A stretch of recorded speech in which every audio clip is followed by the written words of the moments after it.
Hoy nos encontramos en el vestíbulo de Museo Soumaya de Plaza Carso y vamos a hablar de La Puerta del Infierno de Auguste Rodin. Como ya hemos dicho, Auguste Rodin fue un artista francés considerado el padre de la escultura moderna y justamente La Puerta del Infierno fue el más grande proyecto que él recibió. Lo recibió en 1880 por parte de Bellas Artes y en la letra que se le escribe a Auguste Rodin se indica que él tenía que representar la entrada del futuro Museo de Artes Decorativas de París, con un portal que tenía que ser de bajorrelieves y inspirado en la Divina Comedia de Dante Alighieri. Hay que tener presente que en 1886 el proyecto quedó cancelado, pero Auguste Rodin trabajó sobre esto hasta el final de su vida. De hecho, empezó en 1880 y hasta 1917, el año de su muerte, él seguía trabajando en este portal. Vemos a través de dibujos que hubo toda una concepción antes de llegar a lo que vemos ahora, porque en un primer momento la puerta parecía dividida en 8 cajones y aquí se ve muy bien lo que es la inspiración en la Puerta del Paraíso de Ghiberti, que está en el Bautisterio de Florencia, pero hubo varios bocetos que luego nos hablan de continuas evoluciones. El primero, quien describe el portal fue Mirbeau en 1884 y habla de más de 200 figuras. Ahora vamos a ver un poco las figuras que se encuentran aquí, pero también es muy importante saber que las fotografías que se tomaron a lo largo de la historia del portal nunca se parecen la una con la otra. Es decir, a veces Rodin trabajaba algunas figuras, las insertaba en el portal, pero luego cambiaba ideas, sacaba estas figuras, las trabajaba de manera independiente y adentro del portal decidía insertar otra, como es el caso del beso. El beso que vimos también en Sala 6, que habla justo de una actitud muy sutil y dulce de los dos amantes. En un primer momento hay bocetos que enseñan que estaba en el portal, pero al final él decidió sacarlos. Vemos aquí cómo la principal fuente de inspiración fue Dante Alighieri.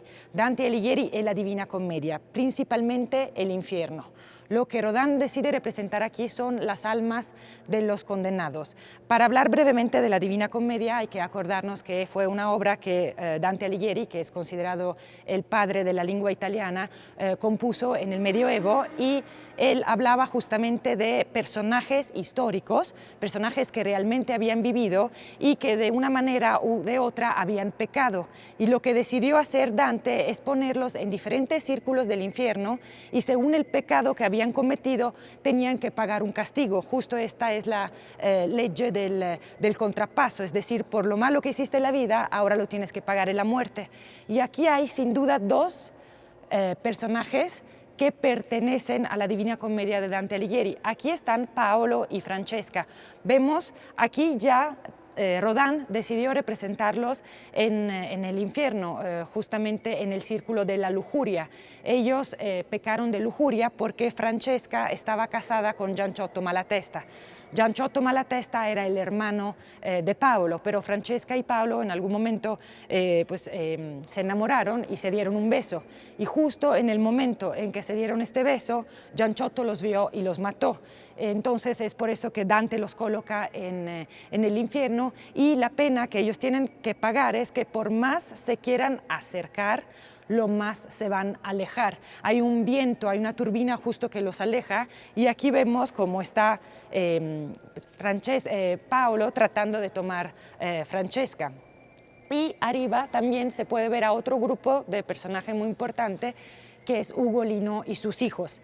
Ugolino también es un personaje de lo que habla Dante en la Divina Comedia. Él está en uno de los últimos círculos por ser traidor de la patria. Para Dante esto era uno de los pecados más graves.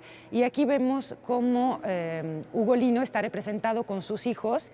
¿Por qué? Porque Ugolino en vida fue encerrado en la Torre de la Muda con sus hijos y sus nietos, justo por traidor. Ahí hay quien dice que Ugolino terminó comiéndose sus hijos para no morirse de hambre. Aquí vemos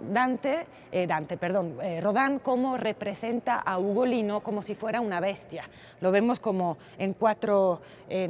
como apoyado de las cuatro partes y no de pie como normalmente están los humanos, y en esta actitud de querer quizá devorar a uno de los niños. Dante en este caso no acusa a Ugolino.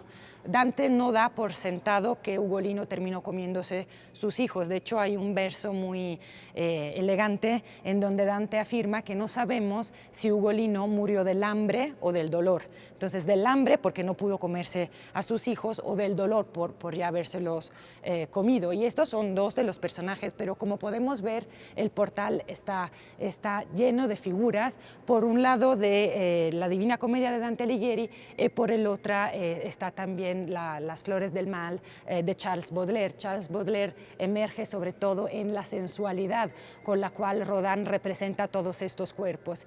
Y la puerta también nos permite entender un poco el modus operandi de Rodin. Cuando hablamos de modus operandi es ver cómo Rodin trabajaba. Hay algunas figuras que se repiten adentro del portal en diferentes posiciones. Un caso, por ejemplo, es esto, que es el torso del hombre, que se ve aquí, pero que también se ve justo bajo el tímpano, que es el torso del hombre que cae.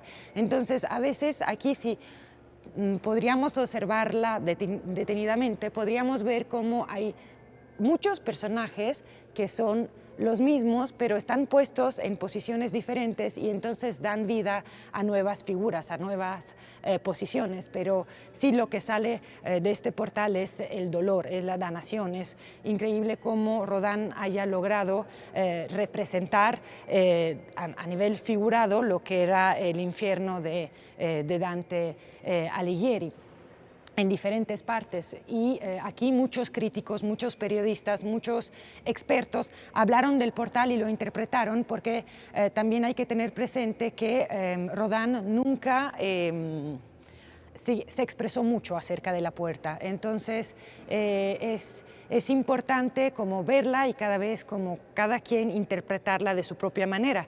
También hay que saber que Rodin nunca vio la fundición en bronce de la puerta.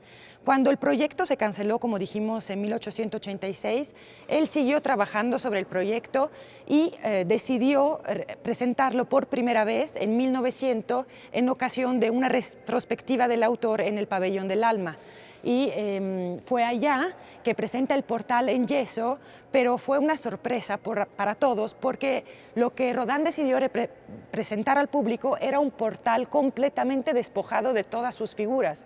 Entonces, imagínense a la puerta, pero sin ni una de estas figuras. Y ahí no sabemos si no le dio tiempo de insertar las figuras, si prefirió representarlo de manera más abstracta, pero lo cierto es que así presentó el portal. Y se encargó la fundición de la puerta cuando ya se concretó la idea de realizar un museo Rodin, y allí se mandó a fundir la puerta con base en el yeso que Rodin había presentado y toda la evolución reportada en dibujos y en fotografías. Entonces, hoy podemos apreciar algo que Rodin en su tiempo no pudo apreciar.